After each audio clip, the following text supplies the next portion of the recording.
Hello friends, मैं निखिल आपका इस यूट्यूब चैनल पर हार्दिक स्वागत करता हूं। दोस्तों, आज अपन एक और नए बिंदु की ओर बढ़ने जा रहे हैं, जिसे अपन पर्यवेक्षण अध्ययन विधि कहते हैं। जैसा कि इस विधि में अपन पढ़ेंगे, जैसे आगे जैसे जैसे नित्य बढ़ते रहेंगे तो इसके विभिन्न तथ्य अपने सामने आएंगे। लेकिन एक सामान्य चर्चा इस विधि के बारे में करूँगा। देखिए, सबसे पहले पर्यवेक्षण विधि के अंतर्गत आपने ये विधि अपने जब स्कूल लाइफ से जब निकले होंगे तो स्कूल में ये बहुत बार आपने पढ़ी होगी।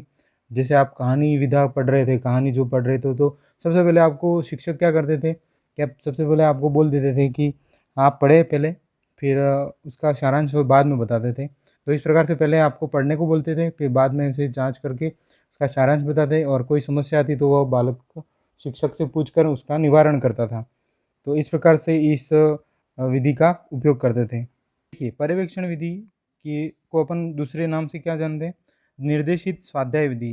क्योंकि इसमें निर्देशन कौन देता है, शिक्षक देता है, और स्वाध्याय कौन करता है, बालक करता है। इसलिए कारण इसे निर्देशित स्वाध्याय विधि भी कहते हैं। दूसरी चीज़ कहती है तो आप इसे सुपरविज़न वाली विधि भी कहते हैं। जैसे इसमें शिक्षक सुपरविज़न करता है अपना, तो ये सुपरविज़न के नाम से भी जानते हैं।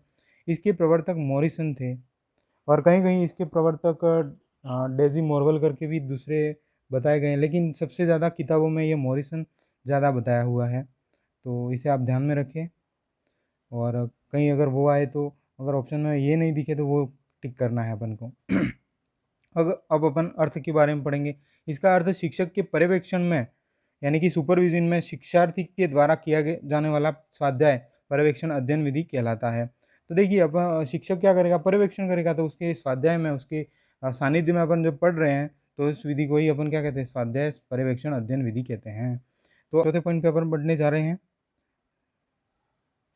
तो इस विधि में बालक समस्या का समाधान स्वयं करते हैं, और स्वाध्याय भी अध्ययन स्वाध्याय भी स्वयं करते हैं, और इसमें शिक्षक क्या होता है, मार्गदर्शक के रूप में आता है। तो ये एक क्वेश्चन आया हुआ था कि किस विधि में शिक्षक मार्गदर्शक के रूप में रहता है, तो पर्यवेक्षण अध्ययन विधि में रहता है। ये क्वेश्चन आया हुआ है। अगले बिंदु पर बढ़ते हैं। इस विधि में सरल विषयों जैसे हिंदी का अध्ययन कराया जाता है, क्योंकि इस विधि में बालक क्या है, सक्षम कौन से विषय को पढ़ने में, जैसे हिंदी है, संस्कृत है, थोड़ी ये लेवल में क्या है, कम रहती है, तो ये क्या अपने आप से बालक पढ़ता है, तो इसके लिए यह विधि उपयोगी रहती है। जिसमें कहानी को सर्वाधिक रूप से पढ़ाया जाता है, क्योंकि कहानी में इतना ज़्यादा कठिनता नहीं रहती है, और उन विषयों को ज़्यादा पढ़ाया जाता है जिसमें यानी जिस विषय में छात्र स्वयं पढ़ने में सक्षम होगा। तो इस विधि में इस टाइप से विषय ज़्यादा पढ़ाए जाएंगे। छात्र स्वविवेक से पढ़ते हैं, और समस्या होने पर शिक्षक से पूछते हैं। स्वविवेक से तो पढ़ता है वह, और समस्या होने पर कोई शिक्षक से पूछते हैं। तो यहाँ पे एक हाँ, ठीक है, आगे बढ़ते हैं अपन।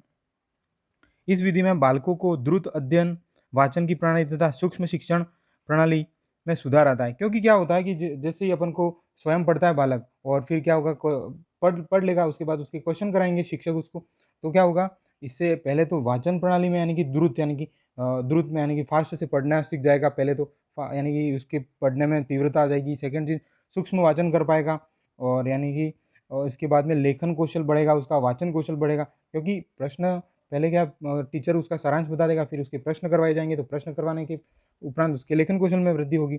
आगे बढ़ेंगे अपन अब। इस विधि में बालक की व्यक्तिगत विभिन्नता का पूर्ण रूप से ध्यान रखा जाना चाहिए, क्योंकि कक्षा में बालकों का क्या होगा, स्तर एक समान नहीं होगा। तो जिससे क्या होगा कि संपूर्ण कक्षा के लिए एक ही कार्य न दिया जाए। जैसे संपूर्ण कार्य को कक्षा को, यानी कि कहानी के लिए ही जैसे नहीं बाध्य किया जाए कि आप कहानी पढ़ेंगे। जैसे जो प्रतिभाशाली है तो उसको कुछ और कराने के लिए भी आप दे सकते हैं। अर्थात इसी विधि में ऐसा आप बाध्यता नहीं कर सकते। यानी कि इसमें क्या होगा कि भाई, जैसे अलग-अलग छात्र होंगे, जैसे मंद छात्र होगा, तीव्र छात्र होगा और सामान्य छात्र होगा, तो तीनों के लिए अलग-अलग टाइप से क्वेश्चन बनाए जाएँगे, फिर अलग-अलग टाइप से उसकी पढ़ने की शैली होगी, तो इस टाइप से पढ़ाया जाएगा। पर्यवेक्षण अध्ययन विधि एक अध्ययन की विधि है जो कुशल शिक्षक के निरीक्षण और निर्देशन में संपन्न होती है। इसमें जो शिक्षक होगा वो कुशल होना चाहिए, इसका निरीक्षण और निर्देशन अच्छा होना चाहिए। इससे यह यानी अच्छे से यह विधि को कर पाएगा वह शिक्षक। इस विधि में आगे बढ़ते हैं अपन। इस विधि में बालक स्वाध्यायरत रहते हैं, और उन्हें किसी प्रकार की अगर कठिनाई प्रतीत होती है, तो जिसका समाधान वे स्वयं नहीं कर सकते, तो वो क्या, कुशल शिक्षक की सहायता से उचित निर्देशन द्वारा क्या कर पाएँगे, समस्या को सुलझाने में पूर्णतः प्रयत्न करता है। तो इसमें शिक्षक का यानी कि रोल यही है कि समस्या आएगी तो समाधान करेगा, बाकी तो वो एक मार्गदर्शक के रूप में कार्य करता है। और बालक क्या है, स्वाध्यायरत रहते हैं, यानी कि खुद ही स्वयं ही अध्ययन करते हैं, स्वगति से अध्ययन करते हैं। अब अपन आगे नेक्स्ट स्लाइड में बढ़ेंगे। अब परिभाषा आगे पढ़ लेते हैं। पीएन अवस्थी ने क्या बताया कि निरीक्षण अध्ययन पद का अर्थ स्वतः स्पष्ट है कि इसका तात्पर्य है कि जब विद्यार्थी कार्यरत हो तो शिक्षक द्वारा उसका निरीक्षण उस इस प्रक्रिया में कार्य प्रदत्त कर दिया जाता है। यानी उसमें क्या, शिक्षक द्वारा बालकों को कार्य को दे दिया जाता है, यानी प्रदत्त कर दिया। अब वे कार्य में मस्त रहते हैं और कठिनाई अनुभव होने पर वह शिक्षक की सहायता से मार्गदर्शन ले लेते हैं और वे बाद में कार्य करते हैं। बेजिंग क्या कहता है, बोजिंग क्या करता है, कुशल शिक्षक के निर्देशन में उच्च स्तरीय प्रदत्त कार्य को पूर्ण करने की कुशल अध्ययन की तकनीकों को समझने और उन पर अध्ययन अधिकार प्राप्त करने का नाम ही पर्यवेक्षण है। तो यानी उच्च स्तरीय का कोई कार्य दे दिया जाए, तो जैसे बड़े बालकों के लिए दे दिया जाएगा इस परिभाषा के लिए, तो वह कर पाएंगे, यानी बालक स्वयं से कर पाएंगे। तो उस तकनीक को ही यानी अपन क्या कहते हैं, जो ये तकनीक अपना रहे हैं उसको ही अपन पर्यवेक्षण विधि कहते हैं। तो इसमें जैसे ऊपर वाली परिभाषा में याद करने के लिए एक मुख्य याद शब्द याद कर सकते हैं आप कि उसका यानी कि शिक्षक द्वारा निरीक्षण इस प्रकार प्रक्रिया में कार्य प्रदत्त कर देता है, ये याद रखिए। और इसमें क्या है, उच्च स्तरीय कार्य प्रदत्त कर सकता है, तो इससे ही आपको परिभाषा याद करने में आसानी हो जाएगी। तीसरी बात करते हैं क्लास मिरर में। क्लास मिरर ने क्या बताया कि निरीक्षण अध्ययन कालांश से अध्यापक निरीक्षण अध्ययन कालांश से अध्यापक द्वारा दिए गए कार्य छात्रों द्वारा प्रदत्त की गई क्रियाओं एवं विभिन्न प्रकार की व्यक्तिगत योजनाओं पर आधारित होती है। तो इसमें ये लाइन इंपॉर्टेंट है और ये याद करने के लिए आपके लिए सहायता प्रदान करेगी। ओके, और जिससे अध्यापक प्रत्येक छात्र की सहायता करता है। तो इसमें यह बात बताई गई है कि जो यानी कि वही बात बताई कि भाई मंद बुद्धि वाला होगा तो उसके लिए कार्य अलग दोगे आप, यानी पढ़ने की सामग्री अलग दोगे, फिर तीव्र होगा तो उससे अलग दोगे, फिर अगर प्रतिभाशाली तो और अलग दोगे। तो यही व्यक्तिगत योजना के आधारित पर किया जाता है। रस्क ने क्या बताया कि निर्देशित अध्ययन का अर्थ है कि अध्यापक द्वारा विद्यार्थियों की उन क्रियाओं को निर्देशित करना होता है जो मुख्य रूप से किसी समस्या समाधान की प्राप्ति और योग्यता की प्राप्ति से संबंधित है, जिनके लिए शिक्षार्थी आयोजन के लिए प्रयास करते हैं। तो यही बात बताई जो ये परिभाषा बोलती है अपने कि शिक्षक क्या करता है, कार्य दे देता है, और बालक क्या करते हैं, स्वगति से और अपनी गति से अध्ययन करते हैं, स्वाध्याय करते हैं। तो यही बात बताई है इसने भी। आगे बढ़ेंगे अब माइनिंग और बाइनिंग, ये सबसे इंपॉर्टेंट अपने सामने परिभाषा है। बाइनिंग और बाइनिंग ने जो बताई है, मेज और दराजों के चारों ओर बैठे हुए कार्यरत समूह या कक्षा के शिष्यों का शिक्षक द्वारा पर्यवेक्षण करना ही पर्यवेक्षण विधि है। जो यानी कि अपन बेंच के चारों ओर बैठे रहते हैं, शिक्षक उनको निर्देशित करते हैं, लेकिन विद्यार्थी मैच के चारों ओर बैठे रहने वाले समूह में बैठते हैं और फिर शिष्यों को शिक्षक द्वारा पर्यवेक्षित किया जाता है। तो यही एक पर्यवेक्षण का अध्ययन, पर्यवेक्षित अध्ययन के नाम से जाना जाता है। विविध, अब इसमें क्या है, इसके ये प्रकार है, यानी कि आप विविध रूप मान लीजिए, प्रकार मान लीजिए। इसके क्रियान्वयन किस टाइप से होता है, तो ये है। पहली है सम्मेलन योजना। इसमें क्या होता है, पहले कुछ सम्मेलन आयोजित किए जाते हैं और व्यक्तिगत कठिनाइयों का निवारण पूरे सम्मेलन में किया जाता है। पहले सम्मेलन योजना में क्या होता है कि पहले उनको बिठाकर सम्मेलन किया जाता है और उनकी व्यक्तिगत जो कठिनाई होगी, जैसे कोई छात्र पूछेगा सर से कि मुझे यहाँ पे परेशानी आ रही है, दूसरा कोई और से, तो ये व्यक्तिगत उनकी समस्याओं का हल ढूंढा जाता है और सम्मेलन में एक विचार गोष्ठी के रूप में संपन्न होती है और बाद में जाके उन सबका सारांश निकाल लिया जाता है। सेकेंड चीज़, विशिष्ट अध्यापन योजना होती है। विशिष्ट किस प्रकार से, एक विशिष्ट अध्यापक बालकों के दोषों और भ्रांति धारणाओं और कठिनाइयों को दूर करता है। तो इससे ऐसी यानी अध्यापन योजना वहाँ पे लागू करनी होगी जिससे कि बालकों की भ्रांति दूर हो। सबसे ज़्यादा बालकों को याद क्यों नहीं होता है, क्योंकि उनको भ्रांतियाँ रहती कि मुझे ये जो दिया गया है वो सही दिया गया है या गलत दिया गया है, मैं ये पढ़ूँ तो किस टाइप से पढ़ूँ, फिर ये अपने दिमाग में यानी कि वो एक कॉन्सेप्ट नहीं बना पाता है। तो ये विशिष्ट अध्यापन योजना से वह कॉन्सेप्ट बनाना सीख जाता है। तीसरी चीज़ है विभाजित कालांश योजना। इस विधि से अनुसार एक ही कालांश में अंतर्गत 2 अध्यापक क्या करते हैं, बालकों पर कार्य का निरीक्षण करते हैं। और इससे ये विधि है विभाजित कालांश विधि, इसमें क्या होता है कि भाई एक कालांश को 2 भागों में बांट दिया, फिर यानी कि क्या करेंगे कि 2 अध्यापक इस कार्यों का निरीक्षण करेंगे, जिससे कि उन बालकों में जितनी परेशानी आएगी वो ज़्यादा से हल कर पाएंगे, क्योंकि 2 यानी अध्यापक आके उनको 2 बार यानी आकर क्वेश्चन यानी परेशानियों को पूछेंगे क्या क्या उनकी परेशानी है, तो इस प्रकार से ये कर पाएंगे। अगली अपने पास में उसका प्रकार है या फिर प्रकार बोल दो, द्विकालांश योजना। इस विधि के अनुसार एक ही विषय सामग्री के अध्ययन के लिए 2 कालांश दिए जाते हैं। प्रथम कालांश में निश्चित विषय को पढ़ाने का आदेश देकर उसे संबंधित भूमिका प्रस्तुत की जाती है और दूसरे कालांश में उसके अध्ययन की विधियों का निरीक्षण किया जाता है। देखिए, पहले कालांश में क्या होगा, निर्देशन दे दिया जाएगा कि आपको ये पढ़ना है, वो पढ़ना है। दो जो जितने भी यानी शिक्षक आए हैं, वो छात्रों को बोल देंगे कि भाई आपको ये करना है। दूसरे कालांश में क्या होगा कि भाई आदेश फिर दूसरे कालांश में अध्ययन की विधियों का निरीक्षण किया जाएगा कि आपने क्या पढ़ा, क्या नहीं पढ़ा, कैसे इसका समाधान निकालना होगा आपके लिए। फिर प्रश्न पूछेंगे, उसका उत्तर देंगे, फिर उसका सार प्रस्तुत करेंगे। तो ये सब बताया। मेबेल और ई सिम्पसन ने इस विधि का प्रयोग बड़े सराहनीय ढंग से किया था। तो ऐसा क्वेश्चन भी आया हुआ है कि मेबेल और सिम्पसन ने एक इस यानी पर्यवेक्षण विधि को सराहनीय ढंग से उपयोग में लिया। इसमें क्या होता है, देखिए अब इसका क्रियान्वयन 80 मिनट में 2 संयुक्त कालांशों को अधोलिखित रूप से विभक्त किया जाता है। 2 यानी कालांश हैं, कैसे उसको विभाजित करते हैं, देखिए। तो पहले समीक्षा 25 मिनट होती है, फिर गृह कार्य 25 मिनट देते हैं, फिर शारीरिक व्यायाम 5 मिनट का और समर्पित कार्यों का अध्ययन 35 मिनट। पहले समीक्षा की जाती है कि आपने ये पढ़ना है, वो पढ़ना है, निर्देशन और समीक्षा आ जाएगी उसमें। गृह कार्य फिर जैसे उन्होंने पढ़ लिया, उसके बाद 25 मिनट में आपको एग्ज़ाम यानी उसका गृह कार्य करना होगा। फिर शारीरिक व्यायाम यानी उसको थोड़ा आराम दे दिया जाएगा 5 एक मिनट का। फिर क्या होगा, फिर समर्पित कार्यों का अध्ययन, फिर लास्ट में सारांश और उनसे समस्या जो आएगी तो उसका निपटान किया जाएगा। तो ये अध्यापक द्वारा किया जाता है। फिर इसमें टोटल यानी योग मान ले तो 90 मिनट कंप्लीट होते हैं। चौथी जो अपने पास में योजना है वो है, इस विधि में शिक्षक किसी कार्य को करने का आदेश देकर कुछ निश्चित अवधि के बाद बालकों की प्रगति का परीक्षण करता है और इस प्रकार साप्ताहिक, पाक्षिक और मासिक रूप से वह परीक्षण निर्देशन कार्य करता है। तो चौथी जो अपने पास योजना है उसमें क्या होगा, लास्ट में प्रगति का निरीक्षण होगा।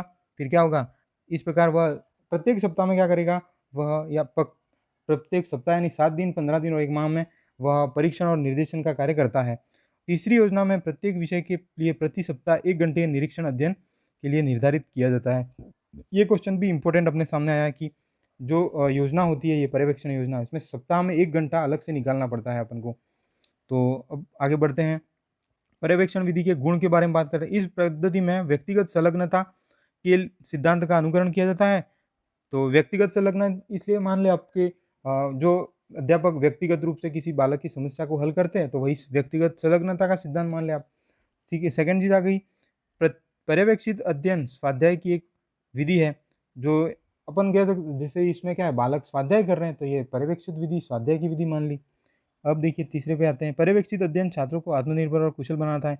तो पर्यवेक्षित जो है ना, वो छात्रों को क्योंकि स्वगति से और अपनी रुचि से और पढ़ते हैं यानी स्वाध्याय से पढ़ते हैं, तो क्या आत्मनिर्भर बनेंगे, कुशल बनेंगे, अपने यानी अपनी जो खामियाँ हैं वो खुद ढूँढने में अगर सफल हो जाएँगे तो वो आगे जाके और अच्छा कार्य कर सकेंगे। मंद बुद्धि के छात्र इस पद्धति के काफ़ी लाभ उठा पाएँगे। जैसे क्या होगा, मंद बुद्धि बालक होगा, उसको ज़्यादा प्रेशराइज़ तो नहीं होगा, लेकिन उसकी जो परेशानियाँ हैं वो बालक यानी शिक्षक से ज़्यादा पूछ लेगा, ज़्यादा पूछ-पूछ के अपनी जो कमियाँ हैं उसको दूर करेगा, तो ये इस प्रकार से इस विधि का ज़्यादा लाभ उठा पा सकते हैं। क्योंकि उस विधि में जो यानी निरंतर कक्षा में पढ़ते हैं, उस टाइम में तो मंदबुद्धि बालक एकदम गौण हो जाते हैं और जो प्रतिभाशाली है वो तो अपनी प्रश्नों के माध्यम से क्यूरियोसिटी यानी उनकी उत्सुकता और जिज्ञासा के कारण से वे तो आगे बढ़ते जाते हैं, लेकिन मंदबुद्धि उस बालक उस कक्षा में क्या होंगे, डल होते जाएँगे। और चौथे बिंदु की ओर बढ़ते हैं, व्यक्तिगत संलग्नता और अनुशासनहीनता की समस्या को स्वतः ही दूर कर देती है। देखिए इसमें बालक क्या है, खुद से ही यानी स्वाध्याय कर रहा है, तो अनुशासनहीनता तो वैसे ही रहेगी नहीं, क्योंकि वह खुद पढ़ने में संलग्न है यानी मग्न हो जाएगा, तो कहाँ से ये अनुशासनहीनता रहेगी। इसी अब इसमें इस विधि में क्या है, अध्यापक और विद्यार्थी दोनों सक्रिय है, तो ये मनोवैज्ञानिक विधि भी मानी जा सकती है, क्योंकि दोनों सक्रिय हैं, रुचि लेकर पढ़ते हैं, अपने क्वेश्चन को हल करते हैं, तो इस हिसाब से मनोवैज्ञानिक विधि है और सक्रिय भी है दोनों। पर्यवेक्षित विधि के उद्देश्य कौन से हैं? तो एक उद्देश्य ये देख लीजिए आप, व्यक्तिगतता पर आधारित शिक्षा, आवश्यकतानुसार निर्देशन, गृह कार्य की समस्या समाधान करना और जिससे छात्रों की स्वाध्यायशील बनाना। जिससे क्या होगा, देखिए व्यक्तिगता के आधार पर क्या होगा, आवश्यकतानुसार शिक्षक क्या है, निर्देशन देंगे और गृह कार्य से समस्या समाधान करते हैं, और जिससे क्या होगा, छात्रों की स्वाध्यायशीलता बढ़ती जाएगी। पहले तो पढ़ा लेंगे यहाँ पे और फिर घर पे जो कार्य देंगे उसमें उनकी समस्या का हल दूसरे दिन आकर पूछ लेंगे, जिससे क्या होगा, स्वाध्यायशीलता बढ़ती है। दोष देख लीजिए, इस विधि में व्यय अधिक होता है, कष्ट साध्य भी होती है, और इसमें क्या है कि 2 या 3 टीचर चाहिए होंगे एक तो। दूसरी चीज़ है, इसमें टाइम ज़्यादा चाहिए होगा, और ये इस प्रकार से अत्यधिक व्ययशील है। समय के रूप में। इस विधि से तीव्र बुद्धि वाले बालक लाभान्वित नहीं हो पाते, यहाँ तक कभी-कभी उनके लिए यह बाधा बन जाती है, क्योंकि ये विधि टाइम कंज्यूमिंग होने के साथ-साथ बालक जो यानी कि सबके लिए एक जैसी नहीं है, क्योंकि जो तीव्र बुद्धि वाले हैं उनके लिए तो यानी थोड़ा स्तर अच्छा होना चाहिए, तो इनके लिए ये स्तर यहाँ पे उतना अच्छा नहीं मिल पाता है, इसके कारण से ये लाभान्वित नहीं हो पाते हैं।